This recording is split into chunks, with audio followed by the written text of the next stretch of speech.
Hello friends, मेरे YouTube channel हर्षवेता Singh पर आपका बहुत बहुत स्वागत है। फ्रेंड, एक बार फिर मैं आपके लिए फिजिकल एजुकेशन का वीडियो लेकर आ गई हूँ। और हमारे आज की वीडियो का टॉपिक है history of physical education part 2। ध्यान रखिएगा, इससे पहले भी मैंने आपको history of physical education physical education की हिस्ट्री पर ही वीडियो दिया था। तो उसमें मैंने टोटल 18 क्वेश्चन आपको दिया था और उसी का हमारा ये पार्ट 2 है। तो चलिए इसको हम डिटेल में देखते हैं और वीडियो आपको अच्छा लगेगा तो लाइक कमेंट जरूर कीजिएगा। चैनल पर हैं तो प्लीज़ सब्सक्राइब जरूर कीजिएगा। मेरी रिक्वेस्ट है कि इस समय एग्ज़ाम्स चल रहे हैं तो प्लीज़ इसे अपने दोस्तों में ज़्यादा से ज़्यादा शेयर कीजिए ताकि और लोगों को भी हेल्प मिल सके। तो चलिए शुरू करते हैं आज का अपना वीडियो। तो आप लोगों को पता है कि जैसा कि मैं इस वीडियो में अपने फिजिकल एजुकेशन की वीडियो में वन लाइनर क्वेश्चन आंसर ही देती हूँ। तो वन लाइनर क्वेश्चन आंसर से एक जो इजी होता है कि इसमें हम क्वेश्चन देखते हैं वैसे ही हमें आंसर तुरंत याद आ जाता है। ऑब्जेक्टिव होते हैं तो थोड़ा कन्फ्यूजन होता है। अगर हम वन लाइनर क्वेश्चन पढ़ते हैं तो हमें जो राइट आंसर होता है वो याद रहता है। तो इसलिए मुझे वो ज़्यादा सही लगता है। तो हमारे वीडियो में वन लाइनर क्वेश्चन आंसर ये होते हैं। तो चलिए शुरू करते हैं आज का अपना वीडियो।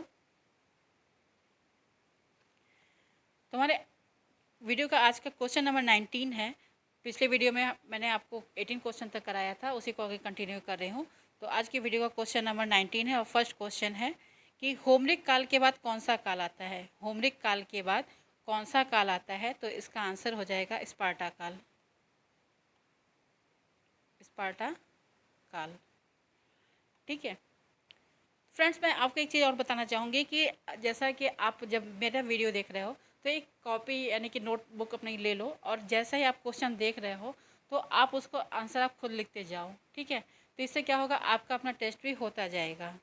चलिए तो नेक्स्ट क्वेश्चन देखते हैं। क्वेश्चन नंबर 20, स्पार्टा काल की अवधि क्या थी? स्पार्टा काल की अवधि क्या थी? तो इसका आंसर हो जाएगा आपका 800 से 700 BC, ठीक है। 800 से 700 BC आपकी स्पार्टा काल की अवधि है।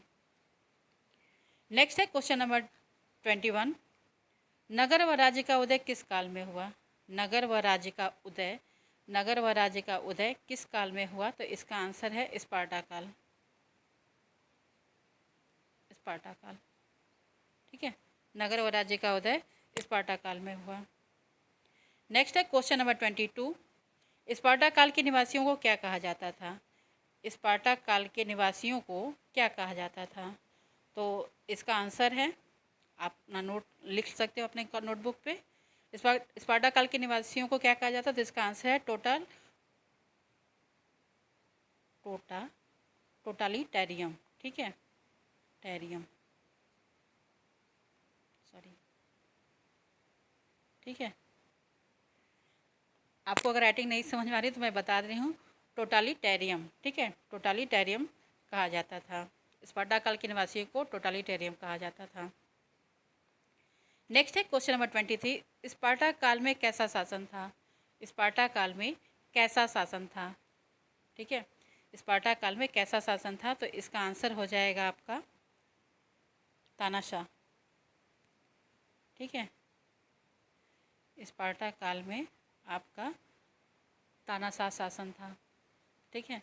यानी कि स्पार्टा काल में वन मैन पावर था, ठीक है। एक आदमी के, एक इंसान के हाथ में ही पूरा शासन था, ठीक है।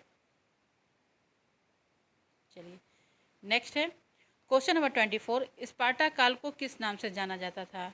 स्पार्टा काल को और किस नाम से जाना जाता था? तो इसका आंसर हो जाएगा आपका क्लासिकल एज। क्लासिकल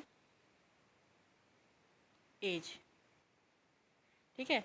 स्पार्टा काल को क्लासिकल एज के नाम से भी जाना जाता है। एग्जाम में पूछ सकता है कि क्लासिकल एज किस काल को कहते थे? तो स्पार्टा काल को क्लासिकल एज कहते थे, ठीक है। नेक्स्ट है क्वेश्चन नंबर 25, स्पार्टा काल में कमजोर, अपंग व अस्वस्थ बच्चों को किस पहाड़ी से फेंक दिया जाता था? स्पार्टा काल में कमजोर, अपंग व अस्वस्थ बच्चों को किस पहाड़ी से फेंक दिया जाता था? तो इसका आंसर हो जाएगा आपका, आप लिख लीजिए अगर लिख रहे हो तो, माउंट टाइगेट्स, ठीक है। माउंट टाइगेट्स, ये उस पहाड़ी का नाम है जहाँ से बच्चों को नीचे फेंक दिया जाता था अगर वो अपंग हैं, कमज़ोर हैं, ठीक है। चलिए नेक्स्ट देखते हैं क्वेश्चन नंबर 26, स्पार्टा काल में नागरिकों को क्या कहा जाता था? स्पार्टा काल में नागरिकों को क्या कहा जाता था? तो इसका आंसर हो जाएगा शहर का सैनिक, ठीक है, शहर का सैनिक।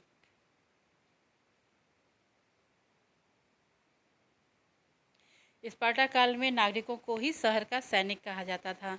ध्यान रखिएगा कि जो सैनिक होते थे जो शहर के, उनके लिए देश से बढ़कर कुछ नहीं था। उनके लिए ही देश जो था वो सर्वोपरि था। वो युद्ध कला में बहुत ही निपुण हुआ करते थे। चलिए नेक्स्ट है क्वेश्चन नंबर 27। स्पार्टा काल में शिक्षा का उद्देश्य क्या था? स्पार्टा काल में शिक्षा का उद्देश्य क्या था? तो इसका आंसर हो जाएगा आपका मैन ऑफ एक्शन। ठीक है, मैन ऑफ एक्शन। आप भी साथ में अपना रिवीजन करते चलिए। नहीं आप पढ़े हो तो लिखते जाओ इसको। ठीक है, मैन ऑफ एक्शन कहा जाता था। नेक्स्ट है स्पार्टा काल में शारीरिक शिक्षा का उद्देश्य क्या था? स्पार्टा काल में शारीरिक शिक्षा का उद्देश्य क्या था? ये ध्यान रखिएगा कि शिक्षा का उद्देश्य पूछा है, यहाँ पे आपका शारीरिक शिक्षा का उद्देश्य पूछा जा रहा है। तो शारीरिक शिक्षा का उद्देश्य क्या था? तो इसका आंसर है अच्छा नागरिक, अच्छा सैनिक, अच्छा सैनिक या योद्धा तैयार करना। ठीक है, योद्धा तैयार करना। ठीक है, तैयार करना लिख लीजिएगा आप। मतलब अगर हम किसी को स्पार्टा काल में शारीरिक शिक्षा दी जाए, अगर फिजिकल ट्रेनिंग दी जा रही है, तो इसका उद्देश्य ही था कि हम एक अच्छा सैनिक तैयार कर रहे हैं। क्योंकि क्या होता था कि जो शहर का नागरिक होता था वही सैनिक होता था। ध्यान रखिएगा, ये क्वेश्चन बहुत ही इंपॉर्टेंट है। चलिए नेक्स्ट है क्वेश्चन नंबर 29। बालक किस आयु में बैरक जाता था? बालक किस आयु में बैरक जाता था? तो इसका आंसर हो जाएगा 7 वर्ष। ठीक है, जब बालक 7 वर्ष का होता था तो वो बैरक चला जाता था। उससे पहले उसकी माँ उसको शिक्षा देती थी और 7 वर्ष होने के बाद उसे बैरक भेज दिया जाता। ध्यान रखिएगा बालकों को, उसके बाद पहले जो था वो लड़कियों को शिक्षा उनके घर पे ही दी जाती थी। चलिए नेक्स्ट है क्वेश्चन नंबर 30। बालक बैरक में किस वर्ष तक रहता था? बालक 7 वर्ष की आयु में जाता था, लेकिन बैरक में वह किस वर्ष तक रहता था? तो इसका आंसर हो जाएगा आपका 20 वर्ष तक। ठीक है, 20 वर्ष तक बालक बैरक में रहता था। नेक्स्ट है क्वेश्चन नंबर 31। बालक 20 वर्ष की आयु होने के बाद उसे क्या माना जाता था? बालक जब जाता था बैरक में और 20 वर्ष आयु तक वो बैरक में रहता था, और जब वो 20 वर्ष की आयु अपनी पूरी कर लेता था तब उसे क्या कहा जाता था, क्या माना जाता था? तो इसका आंसर हो जाएगा आपका शहर का सैनिक। ठीक है, शहर का सैनिक। ठीक है, शहर का सैनिक। बालक को शहर का सैनिक माना जाता था। बस उनको 20 वर्ष तक की बैरक में ट्रेनिंग दी जाती थी, इसके बाद उनको सैनिक मान लिया जाता था। नेक्स्ट है क्वेश्चन नंबर 32। स्पार्टा काल का प्रसिद्ध खेल क्या था? स्पार्टा काल का प्रसिद्ध खेल क्या था? तो इसका आंसर हो जाएगा आपका कुश्ती। ठीक है, इस काल का प्रसिद्ध खेल आपका कुश्ती था। ध्यान रखिएगा। इसके अलावा आपका फेंकने और कूदने वाली भी जो प्रतियोगिताएं होती थी वो आपका वो खेल भी इसका प्रचलन था, लेकिन मुख्य रूप से आपका कुश्ती था। चलिए नेक्स्ट है क्वेश्चन नंबर 33। स्पार्टा काल में कुश्ती व कूदने फेंकने वाले गेम के अलावा और कौन सा एक प्रसिद्ध खेल का प्रचलन था? ध्यान रखिएगा कि स्पार्टा काल में मैंने जैसे बताया कि कुश्ती का प्रचलन था और कूदने और फेंकने वाली जो खेल होते थे उसका भी प्रचलन था, लेकिन इसके अलावा एक बहुत ही मुख्य रूप से इस काल में एक खेल का प्रचलन था, तो इसमें यहाँ उसका नाम पूछा गया है। तो इसका आंसर हो जाएगा आपका पेनक्रिएटॉन। ठीक है, पेनक्रिएटॉन।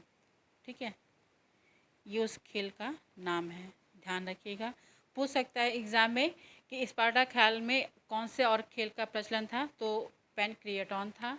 ठीक है, ये पेनक्रिएटॉन जो था आपका, ये कुश्ती और बॉक्सिंग का मिला जुला रूप था। ठीक है, कुश्ती और बॉक्सिंग का। ठीक है, मैं यहाँ आपको बता दूँ, कुश्ती प्लस बॉक्सिंग। ठीक है, प्लस ये आपका पेनक्रिएटॉन था। ठीक है, चलिए नेक्स्ट है क्वेश्चन नंबर 34। स्पार्टा काल में क्रमबद्ध शिक्षा प्रणाली को क्या कहते थे? मोस्ट इम्पॉर्टेंट क्वेश्चन है, ध्यान रखिएगा। पूछता है, किसी भी क्वेश्चन को आप इजी मत समझिए, ठीक है।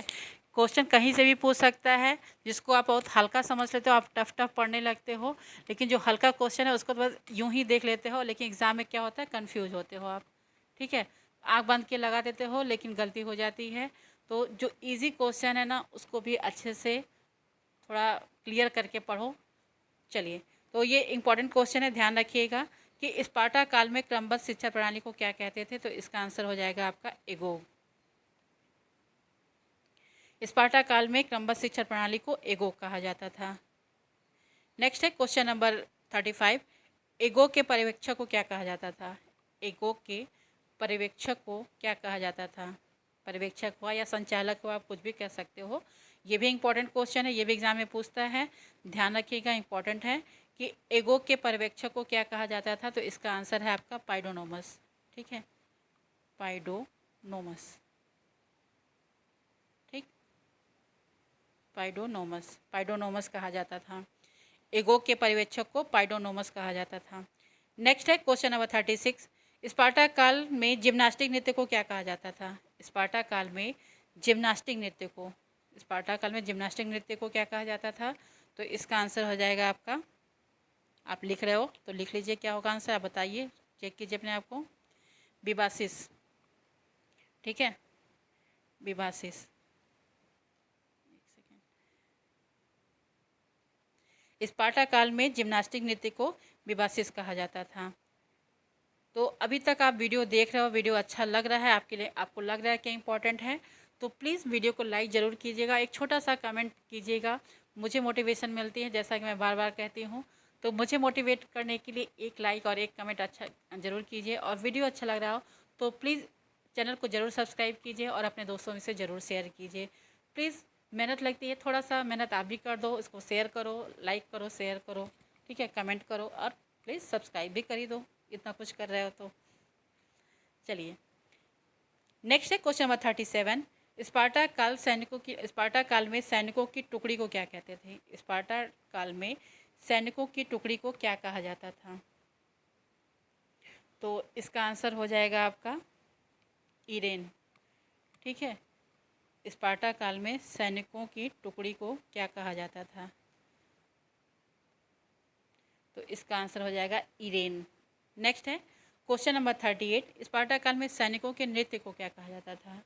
स्पार्टा काल में सैनिकों के नृत्य को क्या कहा जाता था। तो इसका आंसर हो जाएगा आपका पापीहिक। मुझे नहीं पता कि आप लोग क्यों वीडियो को उतना लाइक अब नहीं कर रहे हो, बस मुझे लगता है कि थोड़ा सा मुझे कंटिन्यूटी में थोड़ी दिक्कत हो जाती है, थोड़ा सा कुछ प्रॉब्लम भी रहता है, तो कंटिन्यूटी में टूट जाती है। तो लेकिन आपको वीडियो मिलते रहते हैं, तो प्लीज़ वीडियो को देखा करो, ठीक है। और जो भी मैं मैटर देती हूँ, मैं ऐसे ही हवा में नहीं देती हूँ, वो इंपॉर्टेंट चीज़ें होती हैं, इंपॉर्टेंट टॉपिक होता है, उसी को मैं कवर करती हूँ।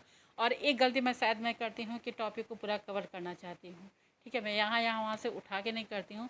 मैं सोचती हूँ कि जो भी एक टॉपिक कर रहे हैं उसको पूरा कंप्लीट कर लिया जाए, तो उसी को मैं कर रही हूँ, और मैं वैसे ही करूँगी, मुझे वही सही लगता है, मुझे पढ़ने का वही तरीका सही लगता है। तो प्लीज़ आप वीडियो को जब भी पढ़ाई करते हो टॉपिक वाइज कंप्लीट करो, एक टॉपिक कंप्लीट होता है तभी आगे जाओ उसकी, ठीक है। कूद कूद के मत पढ़ो, ठीक है, कूद कूद के पढ़ोगे तो वैसे ही उसमें क्या होगा, आपका क्लियर चीज़ टॉपिक नहीं हो पाएगा। तो जो पढ़ है उसको पूरा कंप्लीट कर लो, उसको ख़त्म कर लो, और मेरा वीडियो भी इसी तरह रहता है। तो मैं उम्मीद करती हूँ अगर आप पढ़ते हो तो पूरा वीडियो देखोगे, और टॉपिक वाइज, और अगर पार्ट वाइज पढ़ोगे और टॉपिक वाइज पढ़ोगे, सीरियल वाइज पढ़ोगे, तो आपको ज़्यादा समझ में आएगा। चलिए, तो स्पार्टा काल में सैनिकों के नृत्य को पापीहिक कहा जाता था। नेक्स्ट है क्वेश्चन नंबर 39। स्पार्टा काल में खेल के मैदान को क्या कहते थे। स्पार्टा काल में खेल के मैदान को क्या कहते थे। तो इसका आंसर है आपका प्लेटिनिस्टस, ठीक है, प्लेटिनिस्टस।